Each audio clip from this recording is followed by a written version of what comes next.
Dobar dan Krotovčani, evo stigao nam je 11. tjedan gdje imamo opet široku ponudu našeg povrća.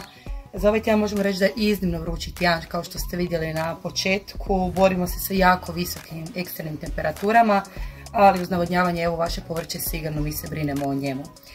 Ovaj tjedan ćemo preskočiti papriku, upravo zbog tih visokih temperatura koja je malo usporila u rastu, ali zato smo odlučili pobrati sve ovo listnato povrće, tako da ovaj tjedan opet imamo blitvu, imamo zelenu i crvenu salatu, imamo mladi luk za ljetne salate, te kao i prošli tjedan rajčicu, šeri rajčicu, mrkvu, tikvicu, krastavac.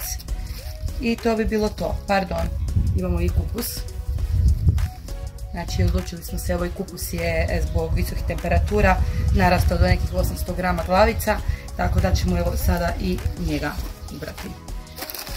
Ovdje nam je još i luk, ovogodišnji svježi ubrani, tako da evo za ovaj tjedan to bi bilo ukratko to. Iza mene možete vidjeti jesenske presadnice, poreluka i kupusa koje sada kreću u sadnju ovaj tjedan, tako da evo bit ćemo spremni za jesen. Lijep pozdrav, vidimo se.